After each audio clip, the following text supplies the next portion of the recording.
"This ain't your salon." The captured seal's warning echoed through the dimly lit compound as she walked straight into enemy territory, with nothing but scissors and determination. The line between bravery and foolishness had never been so dangerously thin, yet she crossed it without hesitation. Before we begin, make sure to subscribe to the channel and comment where you're watching from. Every morning at precisely 0600 hours, Catherine Morgan unlocked the doors of the Bay Salon at Fort Renner, Arizona. The small space quickly filled with the familiar scent of shampoo and aftershave as she prepared for another day of military haircuts.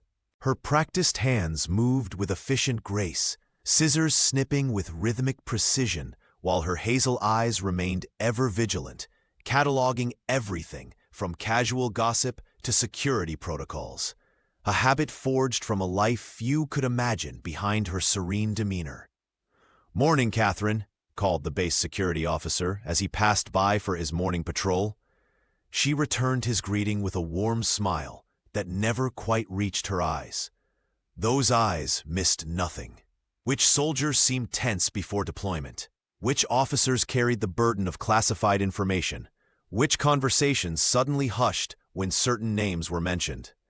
For 3 years, she had been the fixture of normalcy in a military installation defined by constant readiness for the world's most dangerous missions.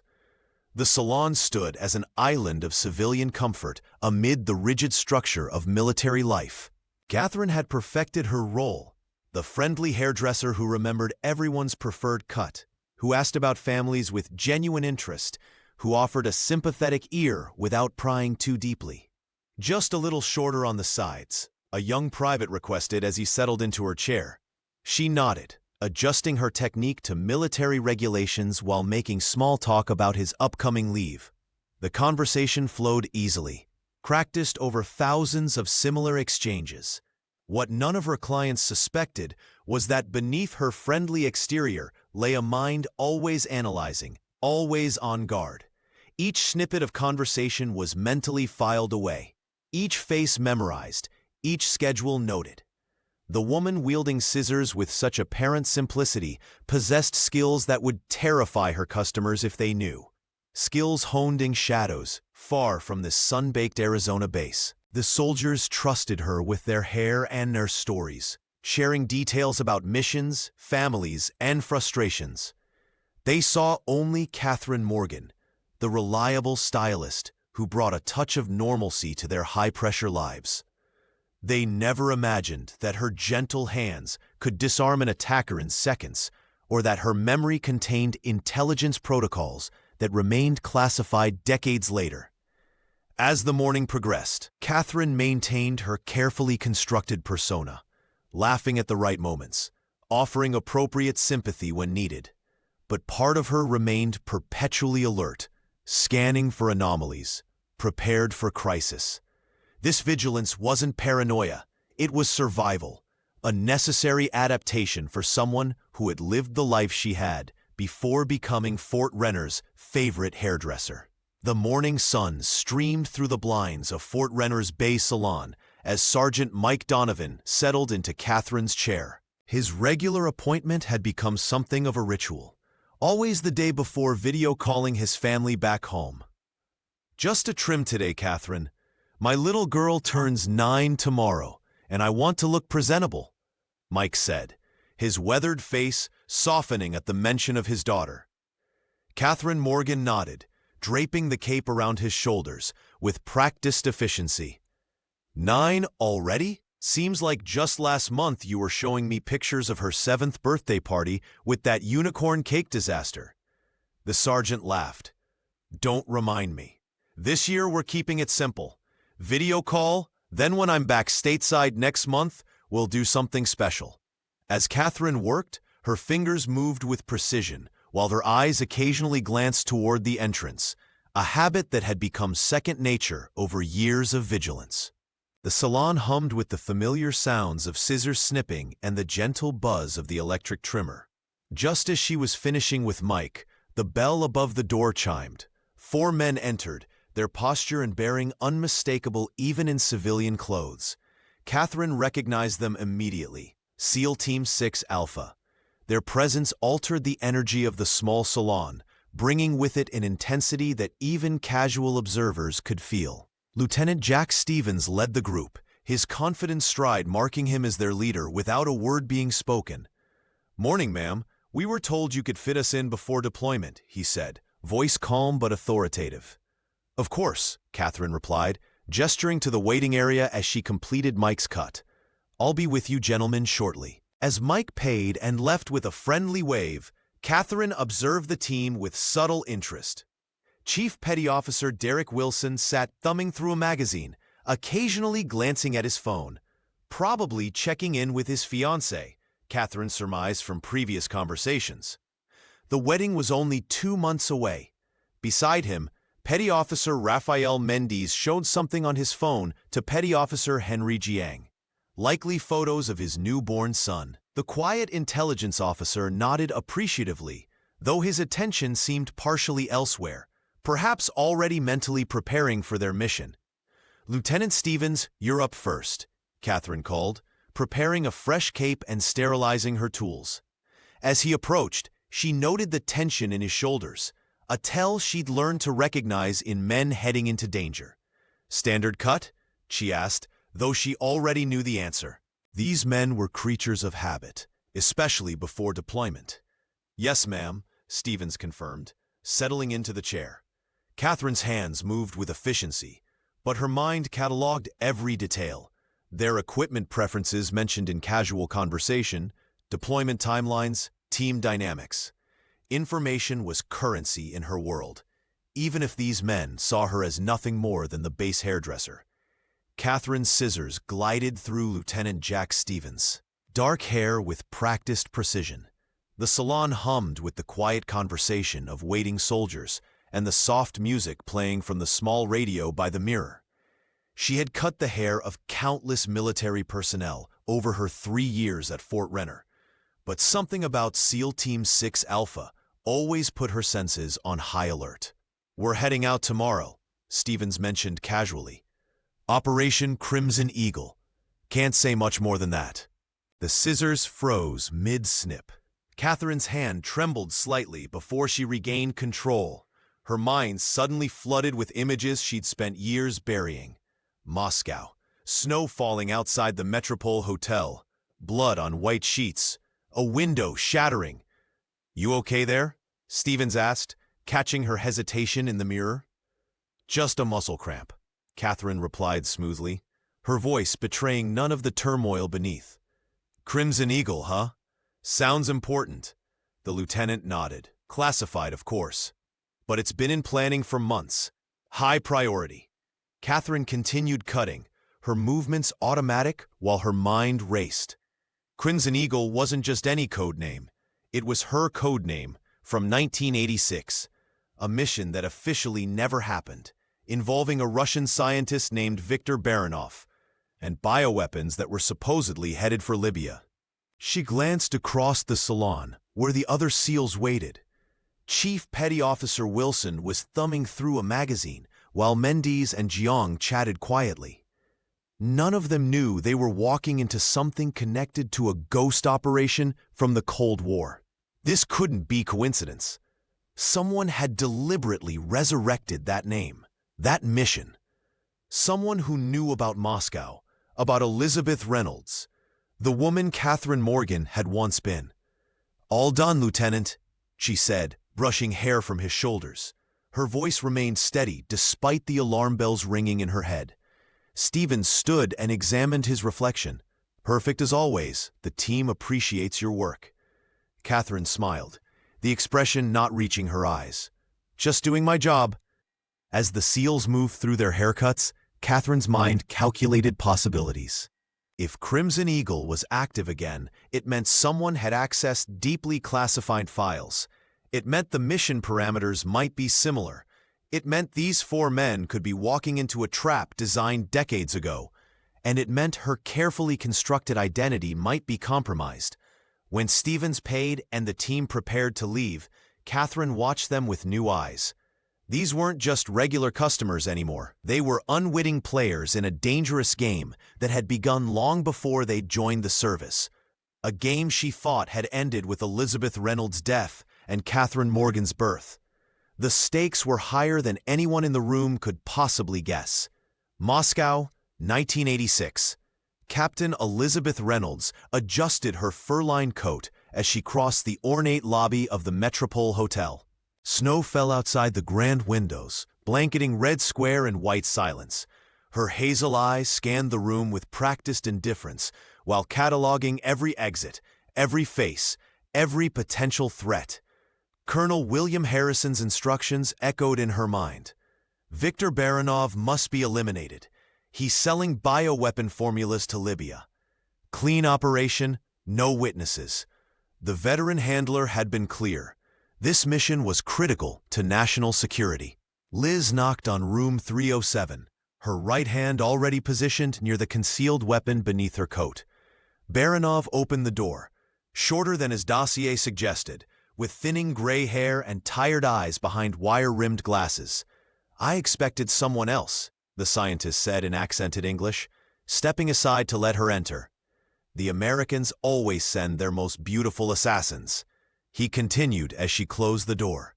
"But I'm not who you think I am, Captain Reynolds." Her finger tensed on the trigger. "How do you know my name?" "Because I work for the same people." Baranov moved to the minibar, pouring 2 glasses of vodka. "I'm CIA asset Nightshade, have been for 3 years. Liz remained standing, drink untouched. "If that's true, why am I here to kill you?" "The Libya connection is fiction." The scientist sipped his vodka. "A test. The Soviets suspect a mole in their bioweapons program. This operation was designed to flush out KGB counterintelligence. I feed controlled information to your agency while providing sanitized research to mine." The room seemed to tilt beneath her feet. "Harrison never mentioned—" "Compartmentalization," Baranov interrupted. "Your handler knows only what he needs to know. As do you." Liz processed this revelation, her training battling with growing doubt. "I need verification. Call the Helsinki station, authentication code Sierra Tango 9. A noise in the hallway silenced them both. Liz moved to the window, checking the street below. "If you're an asset, why didn't you use recognition protocols when I arrived?" Baranov's expression darkened. "Because something has gone wrong. The KGB shouldn't be watching this meeting unless—" The door splintered inward. "KGB agents. 3 of them. Unless someone betrayed us both," Baranov whispered as the first agent raised his weapon. Everything Liz had been told was unraveling. The mission, her target, her purpose, all built on half-truths and misdirection. As she reached for her weapon, one certainty remained. Surviving the next 30 seconds would require everything Captain Elizabeth Reynolds had been trained to do. The door splintered inward with a thunderous crack. Elizabeth Liz Reynolds reacted instantly, muscle memory taking over as 3 KGB agents stormed the Metropole hotel room. Time seemed to slow as her training kicked in. The first agent fell to a precise strike to the throat, the second to a lamp-cord garrote.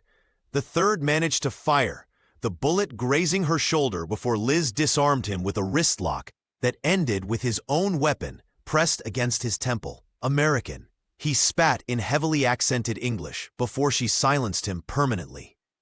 Blood pounding in her ears, Liz turned to Viktor Baranov, expecting gratitude or at least relief. Instead, she found herself staring down the barrel of his pistol. "I'm sorry," the scientist said, his face a mask of regret and calculation. "If I don't kill you, they'll know I warned you. My cover will be blown." "We can extract you," Liz countered, her mind racing through protocols. "Harrison can arrange—" "There is no extraction from this," Baranov interrupted, his finger tightening on the trigger. Liz lunged forward, deflecting the weapon as it discharged. The bullet shattered a mirror as they grappled across the room. Baranov was surprisingly strong, his desperation lending him power as they crashed into furniture. She caught his wrist, twisting until the gun clattered to the floor. His elbow connected with her jaw, sending stars across her vision. More footsteps thundered in the hallway. They were out of time. With a final surge of strength, Liz drove her knee into his solar plexus and shoved. Baranov stumbled backward, crashing through the window in an explosion of glass. His scream faded into the Moscow night, swallowed by the howling winter wind. The next hours passed in a haze of adrenaline and procedure. Code phrases whispered to faceless contacts, safe houses that smelled of mildew and cigarettes, a Finnish passport, a train to Helsinki. Mission accomplished. Harrison's voice crackled over the secure line once she reached Finland. Asset eliminated. Threat contained. Was he really selling bioweapons? Liz asked, the doubt gnawing at her. Or was he one of ours? Silence stretched across the connection. You did your job, her handler finally replied. That's all that matters. But as Liz stared at her reflection in the cracked bathroom mirror of the Helsinki safe house, blood still caked under her fingernails. She couldn't shake the feeling that she'd been used, that Baranov's death served a purpose beyond what she'd been told. The cold certainty that had guided her through years of operations was beginning to fracture, like ice in spring. She'd killed a man who might have been an ally, and the weight of that knowledge would follow her long after Moscow's snow had melted. The Helsinki safe house reeked of cigarettes and cheap vodka. Elizabeth Reynolds sat across from Colonel William Harrison, her hands still trembling slightly despite her best efforts to appear composed. Outside, snow fell in thick flakes, insulating them from the world beyond the grimy windows. Baranov was one of ours, Harrison confirmed, his weathered face betraying no emotion as he poured himself another drink. A valuable asset with access to the highest levels of Soviet bioweapon research. Then why? Liz demanded, her voice barely above a whisper. Why send me to kill him? The colonel leaned back, the wooden chair creaking beneath his weight. KGB was closing in. They suspected him. If they'd taken him alive, the interrogation would have compromised dozens of operations and agents across Eastern Europe. So you sacrificed him, she said flatly. We made a calculation. Harrison's eyes met hers without flinching. One life against many. The Libya story was necessary, even for you. Plausible deniability protects everyone. Liz stood abruptly, pacing the small room. You lied to me, made me execute an American asset who thought he was protected. This is the job, Reynolds. Sometimes we make the hard calls. The hard calls? She laughed bitterly. I looked into his eyes when he realized I wasn't there to extract him. That moment when he understood his own people had marked him for death. Harrison remained silent, swirling the amber liquid in his glass. How many others? She pressed. How many agents have we sacrificed for the greater good? You don't want that answer, he replied quietly. Liz stopped at the window, watching snowflakes dissolve against the glass. I'm done, she said finally. Consider this my resignation. The colonel set down his drink. You know it doesn't work that way. People like us don't just walk away. Watch me, she challenged. Harrison sighed heavily. You can change your name, your appearance, even your fingerprints, but what you've seen, what you know, that follows you forever. Is that a threat? Liz turned to face him. No. For the first time, genuine concern crossed his features. It's a warning from someone who's tried to leave before. The ghosts always find you, Reynolds, one way or another. She gathered her coat, already planning her disappearance. Then I'll just have to be better at hiding than they are at seeking. As she reached for the door, Harrison spoke one last time. When the day comes, and it will, that you need help, use the emergency protocols. I'll be there. Liz nodded once, then stepped out into the snowy Helsinki night, leaving Elizabeth Reynolds behind forever. Catherine Morgan had spent 3 years meticulously building her new identity, brick by brick, snip by snip. The rhythmic sound of scissors cutting through hair became her meditation, a far cry from the tension-filled silence before pulling a trigger. Fort Renner's Bay Salon offered her something she never thought possible: normalcy. Each morning, Catherine would arrive early, arranging combs and clippers with the same precision she once used to disassemble and clean her weapons. The salon smelled of shampoo and aftershave instead of gunpowder and fear. She found unexpected peace in this simple existence, deliberately burying Elizabeth Reynolds beneath layers of small talk and appointment schedules. Over time, she had come to know the men of SEAL Team 6 Alpha beyond their haircuts. Lieutenant Jack Stevens carried his family's military legacy with quiet dignity. 3 generations of service before him, each leaving impossibly large boots to fill. The lieutenant rarely spoke of the pressure, but Catherine recognized the weight of expectation in his shoulders. Chief Petty Officer Derek Wilson visited more frequently as his wedding approached, nervously discussing venue details and in-law dynamics. "Just make sure I look presentable in the photos," he'd joke, "or Melissa will never let me hear the end of it." Catherine would smile, offering gentle reassurance while trimming his regulation cut. Rafael Mendes proudly displayed photos of his growing family on his phone, 2 daughters with his wide smile and a baby boy on the way. Another future SEAL, he'd announce, though his eyes revealed a hope they might choose safer paths. Henry Jiang was the quietest, often bringing technical manuals to read while waiting. His analytical mind reminded Catherine of colleagues from her past life, always calculating, always 3 steps ahead.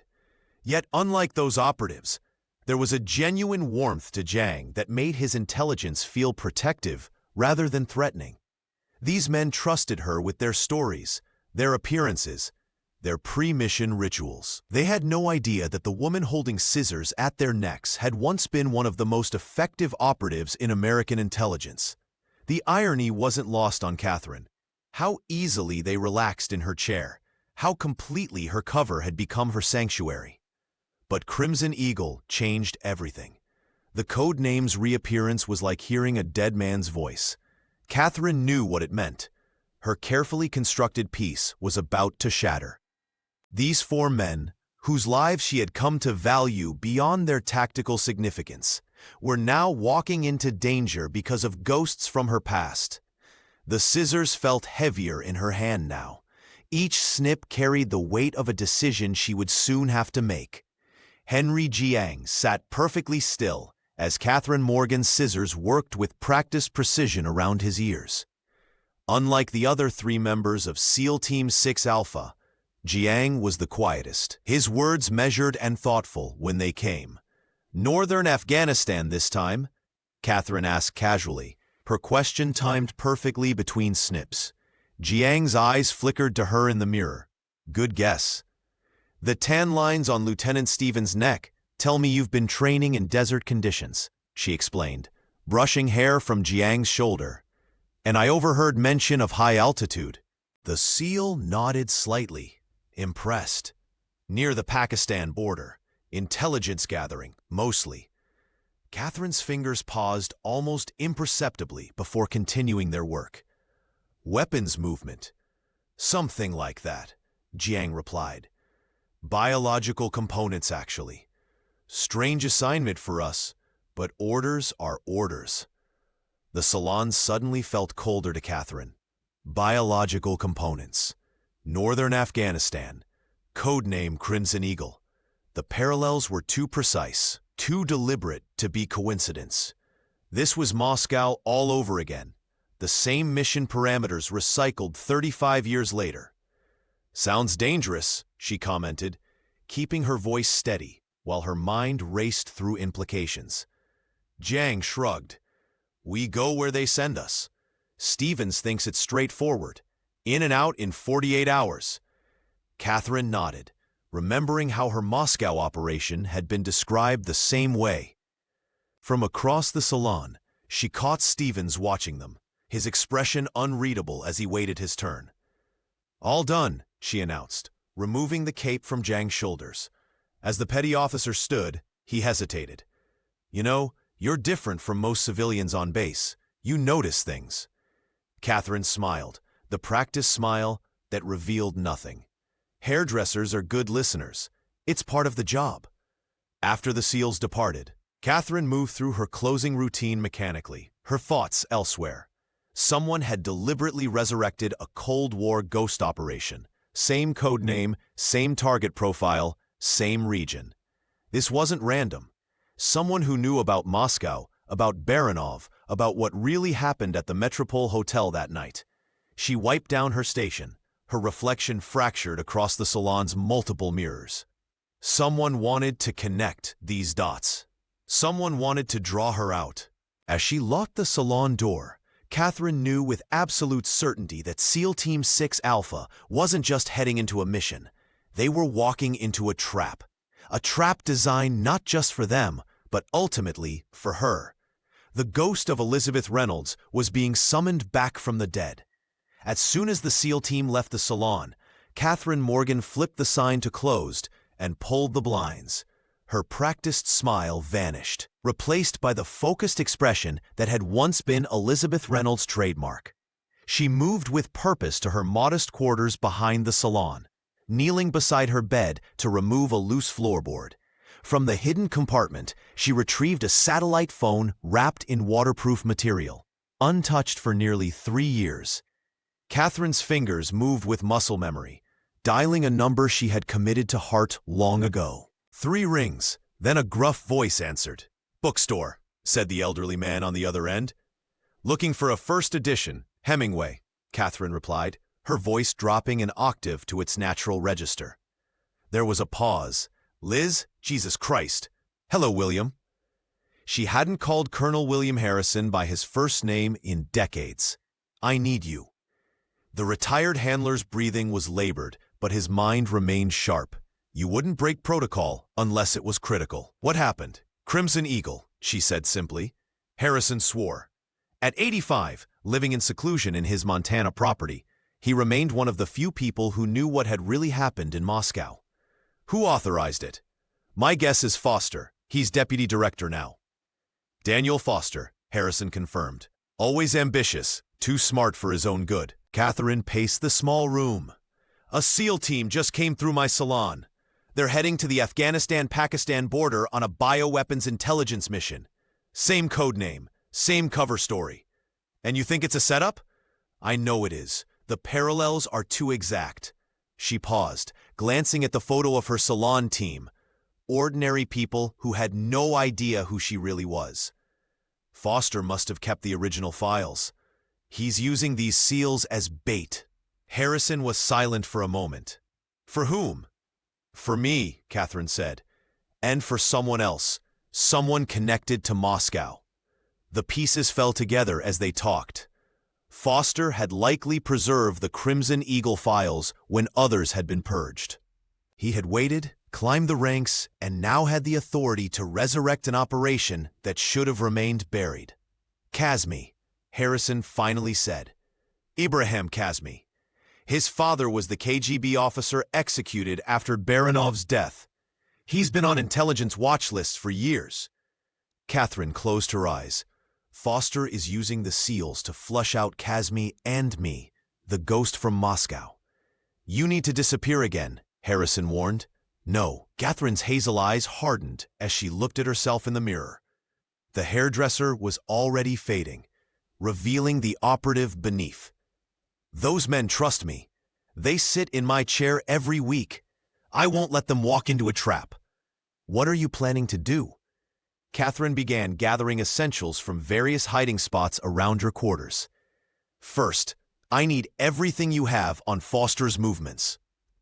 Then I'm going to do what ghosts do best." "And what's that?" Harrison asked. "Haunt the guilty," she replied. "It's a setup." Harrison's voice crackled through the satellite phone. "Foster preserved the original Crimson Eagle files." Catherine Morgan paced her small quarters behind the salon, her mind racing.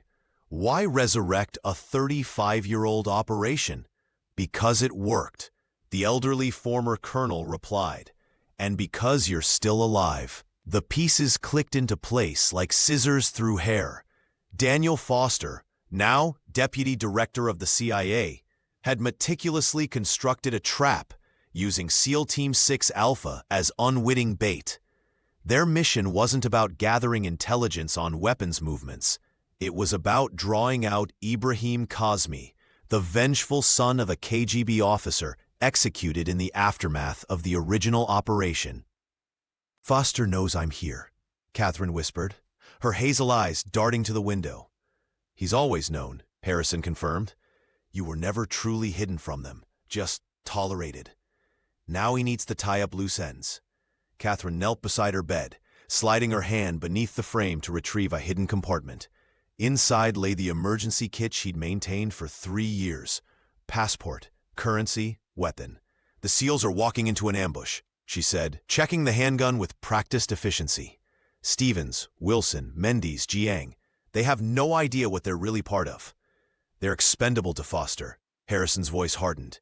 Just like Baranov was to us. Just like you were supposed to be. Catherine thought of Jack's confident smile, Derek's wedding plans, Raphael's stories about his children, and Henry's quiet intelligence. For 3 years, she'd listened to their lives while cutting their hair, becoming the keeper of their small confidences. Now they were pawns in a deadly game they didn't know they were playing. Foster's using them to flush me out, she realized. The ghost. And Casmi wants revenge for his father, Harrison added. It's the perfect convergence of motives. Catherine slipped into dark clothing, muscle memory taking over as she prepared for a world she'd left behind. The hairdresser's scissors were set aside. In their place, the tools of her former trade. I need everything you have on Foster's current operations, she said, securing a knife to her ankle. And satellite imagery of the target zone. Already working on it, Harrison replied. I still have friends in dark places.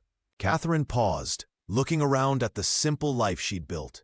The salon appointment book, the framed license on the wall, the ordinary existence she'd crafted so carefully. All of it would be abandoned by morning. I never thought I'd go back into the field, she admitted. You never left it, Harrison said softly. You just changed positions. Catherine nodded, determination hardening her features. Elizabeth Reynolds was about to step out of the shadows to save 4 men who knew her only as their hairdresser. I'm coming for them, Harrison. And then I'm coming for Foster. The emergency alert blared through Fort Renner with a piercing urgency that stopped Catherine Morgan cold. She was halfway through packing her emergency gear when the base-wide announcement came. SEAL Team 6 Alpha had been ambushed during their reconnaissance mission in Afghanistan. Her hands froze over the satellite phone she'd been about to activate. Within minutes, the base erupted into controlled chaos. Catherine slipped into the command center, her presence barely noticed amid the frantic activity. Officers huddled around monitors displaying grainy satellite imagery of a compound near the Pakistan border. The feed showed 4 men, Stevens, Wilson, Mendes, and Jiang, bound and kneeling in a dirt courtyard, surrounded by armed fighters. How did they know exactly where our team would be? Demanded the base commander, slamming his fist on the table. Catherine knew. This wasn't a chance encounter or intelligence failure. The trap had been meticulously planned, the SEALs positioned like chess pieces by Foster's invisible hand. She watched as military analysts scrambled to identify the captors, but Catherine already recognized the compound's layout from her mental catalog of terrorist strongholds. This was Ibrahim Kazmi's work. They're preparing for a broadcast, announced a communications specialist, her voice tight. They've set up equipment for a live feed. Catherine's stomach twisted as the pieces aligned in her mind. The ambush wasn't about military intelligence or even the supposed bioweapons. It was theater, a public execution designed to draw her out of hiding. Cosme wanted revenge for his father, and Foster needed her DNA to perfect Project Crimson. The SEALs were merely bait. She slipped away unnoticed, returning to her quarters. Catherine methodically continued packing, her movements now charged with urgency. The friendly hairdresser persona fell away completely as she assembled weapons and equipment with practiced efficiency. Elizabeth Reynolds, the ghost, was resurfacing with every item she placed in her tactical bag. Through her window, Catherine watched military helicopters scrambling on the tarmac, a rescue mission being hastily assembled. They wouldn't reach the SEALs in time. The military response was exactly what Casmi and Foster anticipated, part of their calculated plan. Catherine knew what came next. Soon, Kazmi would make his demands public. He would ask for the impossible, the delivery of a ghost, a woman officially dead for decades. And when those demands weren't met, 4 good men would die on camera, triggering an international incident that would serve Foster's larger agenda. She zipped her bag closed. The trap was obvious, but she would walk into it anyway. Not because she was manipulated, but because she chose to. The ghost was about to return from the dead. The Fort Renner Command Center erupted into chaos as screens flickered to life with an unauthorized transmission.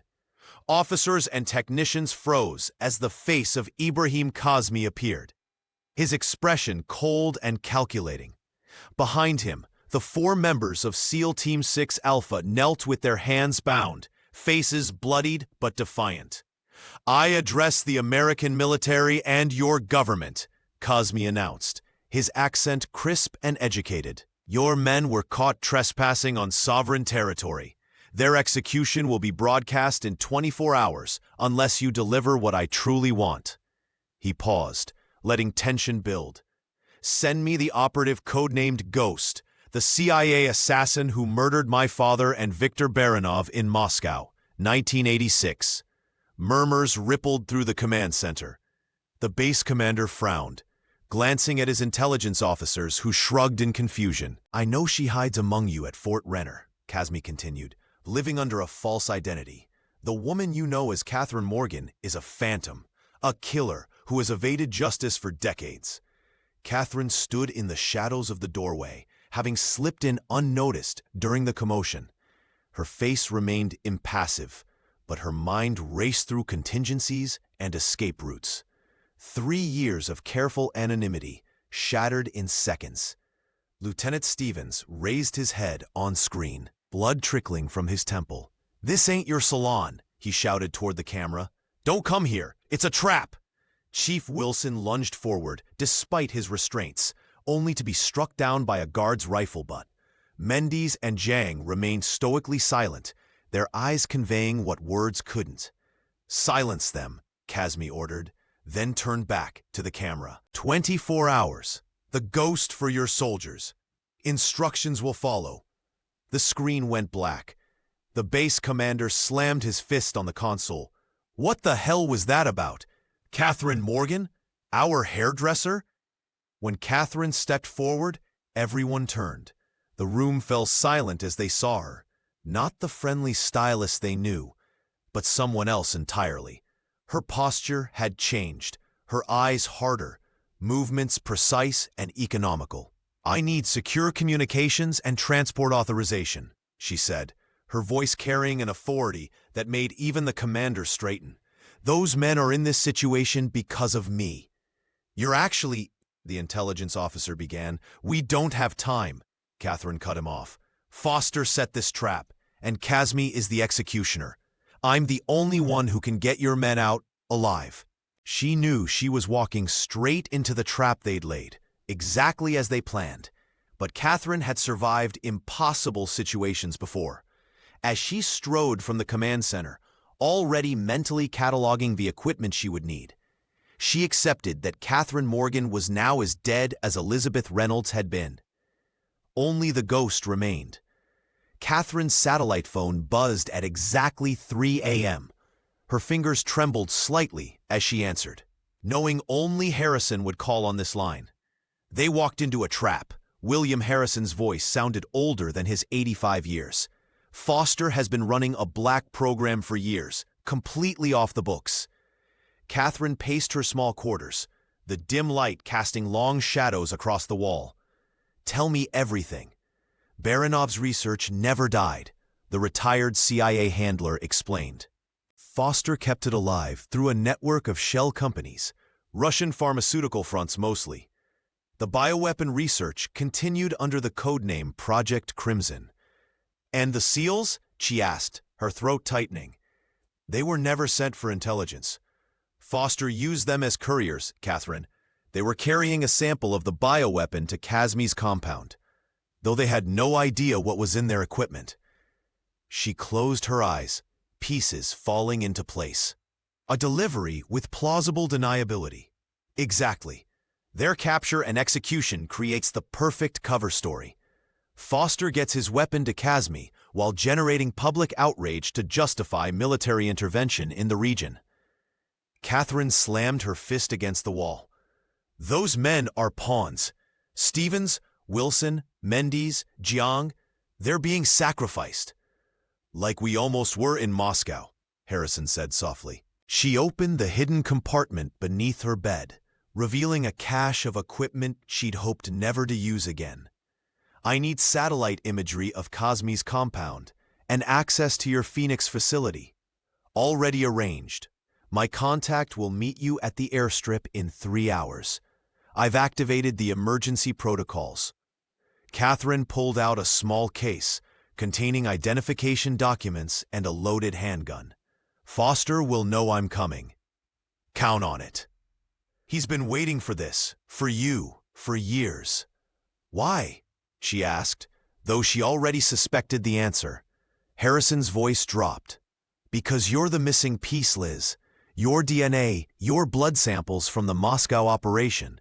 They're the key to perfecting the targeting mechanism in the bioweapon. Catherine felt ice in her veins. So I'm walking straight into his endgame. Yes. But you're still the best ghost we ever had. She checked her weapon with practiced efficiency. Tell your contact I'll be there. And Harrison? If I don't make it back. You will, the old man interrupted. You always do. Catherine ended the call and changed into black tactical clothing. Elizabeth Reynolds was about to rise from the dead, and this time, she wasn't just fighting for the SEALs' lives. She was fighting to prevent a biological catastrophe orchestrated by her own government. The scissors that had been Catherine Morgan's tools for 3 years now lay abandoned on her salon counter. As Elizabeth Reynolds, or Ghost as she'd been known in operational circles, she moved with practiced efficiency through Harrison's Phoenix facility. The retired colonel's contingency planning had never wavered, even at 85. Mappin's cache is behind the false wall, she muttered to herself, pulling open a hidden panel to reveal an arsenal that would make most Special Forces units envious. Ghost selected a customized sidearm with suppressor, 3 combat knives, and a specialized sniper rifle. Her fingers remembered each weapon, muscle memory returning like an old friend. The facility also housed advanced tactical gear, body armor, night vision, communications equipment, all maintained meticulously despite years of disuse. As she packed, Ghost's mind calculated variables, weighing approaches against the intelligence Harrison had provided about Kazmi's compound. Outside on the private airstrip, a C-130 Hercules waited, its massive frame a stark reminder of the scale of her mission. The military transport aircraft would get her close enough for a halo jump near the Afghanistan-Pakistan border. The pilot, a former Air Force operator who owed Harrison several favors, asked no questions. I need 24 hours, Ghost said into her satellite phone, speaking to Kamal in a dialect few Americans could master. Her old ally had infiltrated Kazmi's network years ago, playing the long game. I can create confusion about the execution orders, Kamal replied, his voice crackling through encryption. But Ibrahim is unstable, vengeful. He wants the world to watch. Make him believe a bigger audience awaits tomorrow. His father's memory deserves prime-time viewing, not a hasty broadcast. Ghost knew how to manipulate ego, especially one built on familial vengeance. As the aircraft prepared for takeoff, she studied satellite imagery of the compound. 53 guards, multiple sniper positions, Soviet-era fortifications with modern surveillance upgrades. The SEALs, Stevens, Wilson, Mendes, and Jiang, were being held in the central structure according to thermal imaging. Ghost closed her eyes, formulating her strategy. Conventional assault would fail. Even SEAL Team 6 would deploy at least 20 operators for such a target. She had only herself. Psychological warfare, she whispered. The legend of the Ghost had grown in certain circles over decades. A phantom operative who could infiltrate anywhere, eliminate anyone. She would use that mythology Amplify it with technology and misdirection. The mind sees what it fears, Harrison had taught her long ago in training. As the Hercules lifted off, Elizabeth Reynolds fully embraced what she had spent years trying to forget. Catherine Morgan was gone. The hairdresser who listened to soldiers' stories had served her purpose. Now, only the ghost remained, heading toward a fortress of enemies to rescue 4 men who had sat in her salon chair, never suspecting the warrior beneath the stylist's smile. The mountains surrounding Casme's compound offered little cover, but Elizabeth Reynolds had operated in worse conditions. Perched on a jagged outcropping, she surveyed the facility through high-powered binoculars, her mind, once again, fully inhabiting the ghost persona. Catalogued every detail with mechanical precision. 53 guards, 8 snipers positioned at strategic points, Soviet-era fortifications that spoke of Cold War paranoia. The SEALs were being held in a central building, visible through a small window where armed men paced. Ghost unpacked her equipment with practiced efficiency. The sonic projectors went first, positioned to create the illusion of movement from multiple directions. Smoke dispensers followed, strategically placed to obscure sightlines and confuse thermal imaging. Finally, she activated the electronic warfare devices that would disrupt communications and trigger false alarms throughout the compound. Just like Helsinki, she whispered to herself, remembering a similar operation from decades past. With the press of a button, chaos erupted below. The sonic projectors mimicked footsteps and whispered commands in Pashto. Smoke billowed across the compound, creating phantom shadows that sent guards firing at ghosts.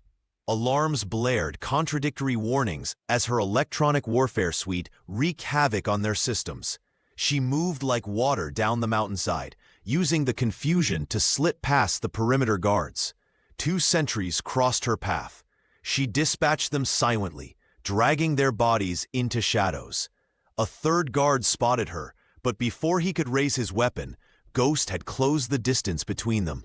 One precise strike to the throat silenced him permanently. Inside the compound, the confusion was total. Men shouted contradictory orders, firing wildly at shadows and echoes. Ghost moved through them like a specter, eliminating only those directly in her path. The central building loomed ahead. Through the window, she could see Lieutenant Stevens and his team bound to chairs, surrounded by captors, preparing for an execution. One man held a camera, another a machete. Time was running out. Ghost triggered her final diversion, a series of small explosions at the compound's perimeter. As guards rushed to respond, she slipped through a side entrance, eliminating 2 more men with surgical precision. The door to the holding room burst open. 4 armed men turned, weapons raised, but Ghost was already moving. Her first shots found their marks with devastating accuracy. Before the last body hit the floor, she was cutting through the SEAL's restraints. "Who the hell are you?" Chief Petty Officer Wilson gasped, blood trickling from a split lip. Ghost met his gaze as she freed Lieutenant Stevens. Someone who cuts more than just hair. The zip ties fell away as Ghost's blade sliced through them with surgical precision. Lieutenant Jack Stevens flexed his wrists, his eyes wide with disbelief as he recognized the woman before him. "This ain't your salon," he whispered hoarsely. "What are you doing here?" Catherine, no, Ghost now, pressed a finger to her lips. "Save it for when we're out." She distributed compact firearms to each SEAL, weapons she'd stripped from guards during her infiltration. Chief Petty Officer Wilson accepted his with a nod of professional appreciation. 6 hostiles approaching from the east corridor, she murmured, her salon-honed attentiveness now revealing its true purpose. "We move in 30 seconds. Follow the ravine path. I've cleared most of it." Rafael Mendes, his face bruised from interrogation, checked his weapon with practiced hands. "How'd you even find us?" "I've been tracking you since Arizona," Ghost replied, setting a remote detonator. "The explosion will cover our exit." The team moved like shadows through the compound, Ghost taking point with the confidence of someone who'd memorized every detail from satellite imagery. When 3 guards appeared, Her suppressed weapon dropped them before the SEALs could even raise theirs. Halfway through the ravine, Casmi's voice echoed through the darkness. "I know you're there, Ghost. The perimeter is mine. Surrender now." Ghost signaled the team to freeze as she stepped partially into view. "Ibrahim, your father made the same bluff in '86. The mines are on the northern ridge, not here." Casmi's silhouette appeared on a ledge above them. "You know nothing of my father.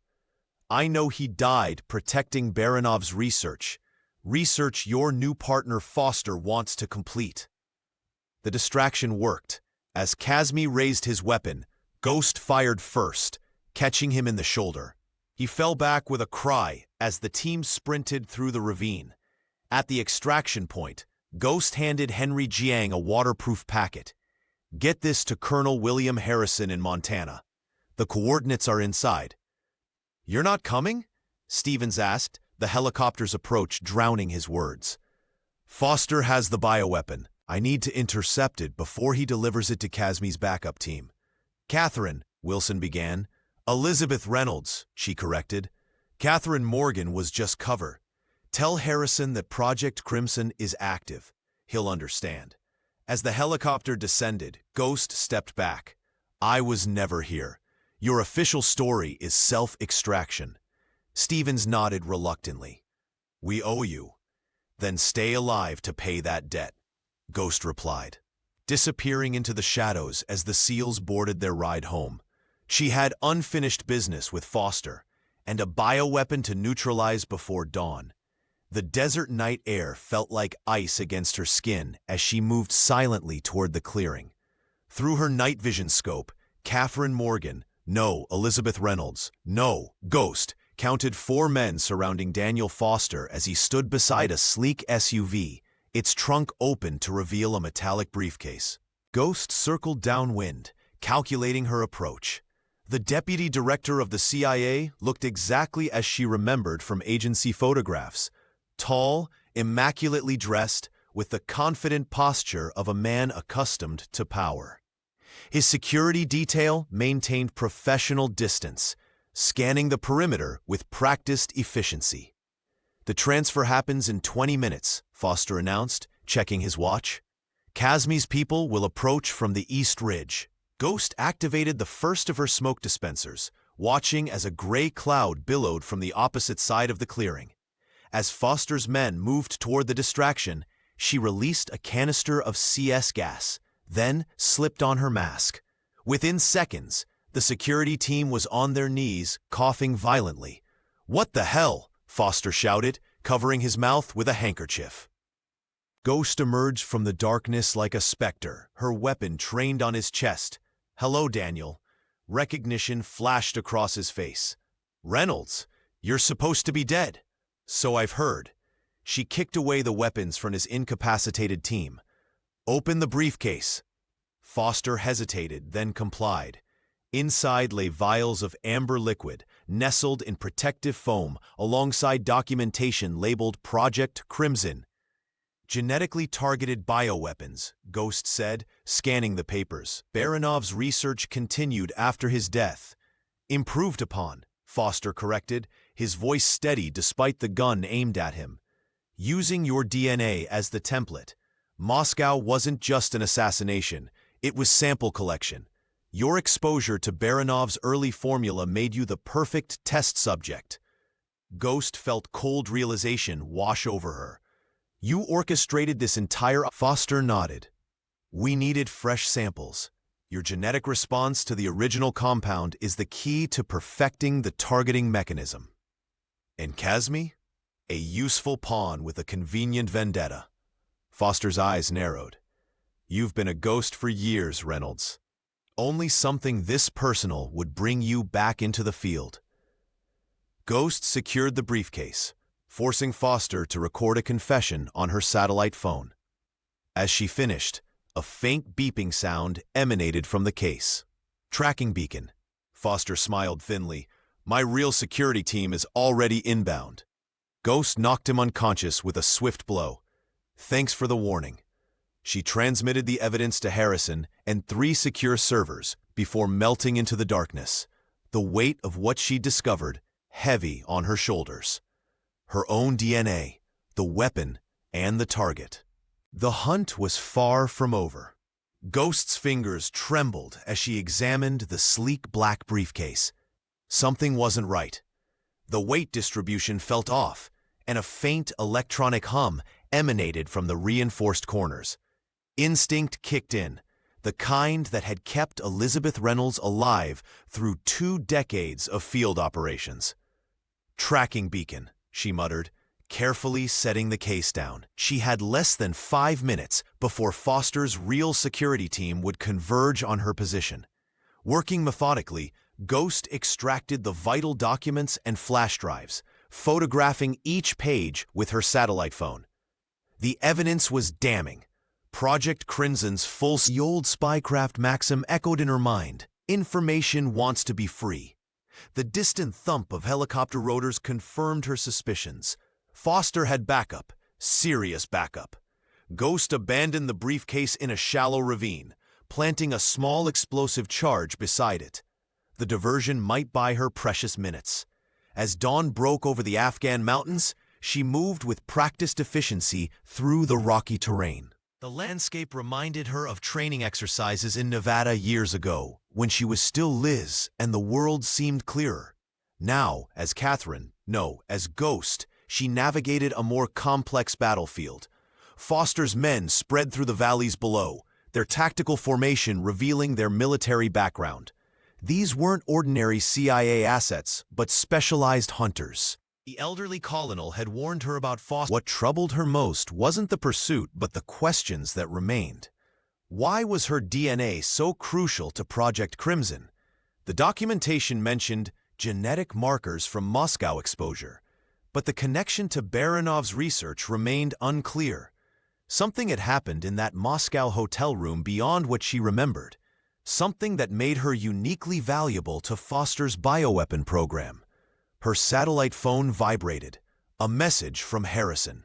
Foster mobilizing secondary teams, Casmi still operational. DNA components suggest targeted delivery system.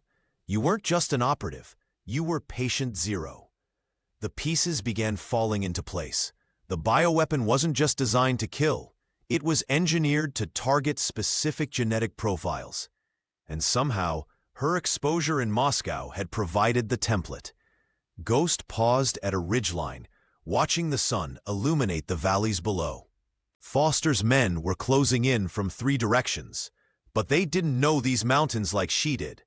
She had survived Moscow. She had survived 30 years in the shadows, and now she would survive long enough to understand why her past refused to stay buried. Harrison's voice crackled through the satellite phone as Catherine crouched in the shadows of a rocky outcrop. Project Crimson isn't just any bioweapon, he explained, his elderly voice tense with urgency. It's designed for genetic targeting, capable of assassinating specific individuals or entire family lines based on DNA markers. The revelation hit Catherine like a physical blow. Her exposure in Moscow decades ago, the blood samples taken during her medical evaluation after the Baranov mission, had made her the perfect test subject. Her genetic profile had been the missing piece Foster needed to perfect his weapon. "They're setting a trap for you in the Korengal Valley," Harrison continued. "Foster and Casmi have coordinated to take you alive at a secondary compound. You're more valuable to them breathing than dead." Catherine, fully embracing her ghost persona now, surveyed the valley through high-powered binoculars. The compound sat nestled between steep mountain walls, heavily guarded but with predictable patrol patterns. She counted 23 men, all heavily armed. "This ain't your salon," Stevens warned through their secure channel when she shared her infiltration plan. The SEAL team leader, now safely extracted but monitoring her operation, couldn't believe she intended to walk into such obvious danger. "Precisely why it will work," Ghost replied, activating the electronic warfare devices she had strategically placed around the compound's perimeter. Within minutes, their communications erupted with phantom chatter, suggesting a massive American assault force approaching from 3 directions. As guards scrambled to defensive positions, Ghost rappelled silently from the cliff face, landing on the compound's roof with barely a sound. She moved like a shadow through ventilation shafts, disabling security systems with practiced efficiency. When Foster's helicopter touched down in the central courtyard, Ghost was already in position. The deputy director strode confidently into the main building, flanked by security, expecting to witness Kazmi's triumph over their elusive prey. Instead, he found himself staring into the barrel of Ghost's weapon, with Kazmi's lieutenants unconscious on the floor. "Smile for the camera, Daniel," she said coldly, gesturing to the live feed she had hijacked. "The world is watching." Foster's face drained of color as he realized she had patched into the very broadcast system they had planned to use for her execution. His conspiracy, the illegal bioweapon program, the sacrifice SEAL team, the years of deception, was being transmitted globally to intelligence agencies and news outlets alike. Outside, Kazmi's forces retreated in disarray as Ghost's electronic deceptions convinced them they were surrounded. The standoff ended with Foster in restraints and Kazmi disappearing into the mountains, his revenge unfulfilled. Ghost secured the bioweapon samples and documentation, knowing that this victory was merely the beginning of a much larger war against shadows. The Montana landscape stretched before them, a vast canvas of wilderness and solitude.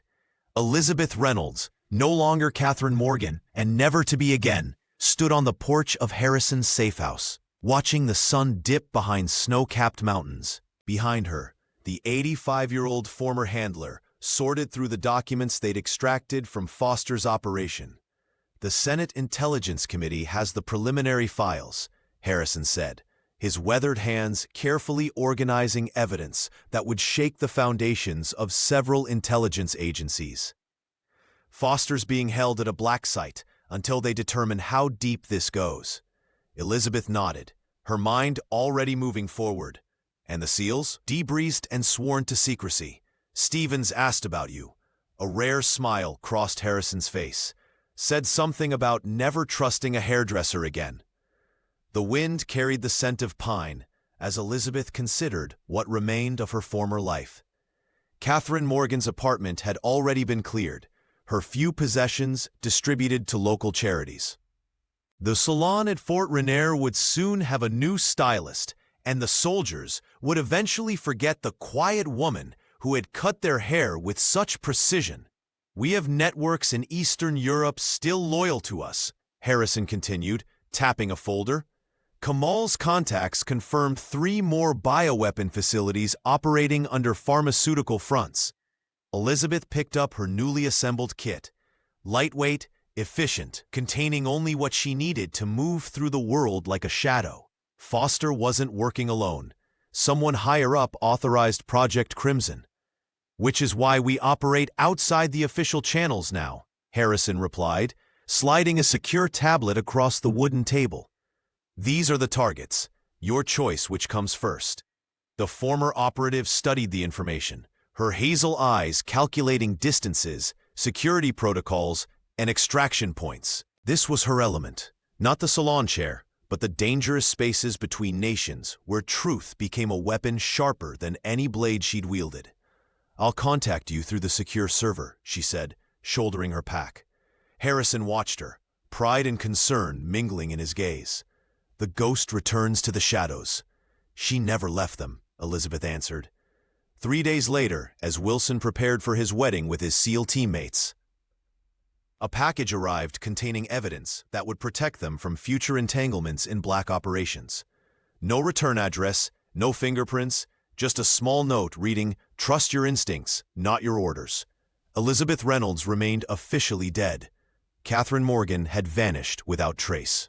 But somewhere between Moscow and Montana, between truth and shadow, the ghost continued her work, cutting through deception with the same precision she once applied to military haircuts.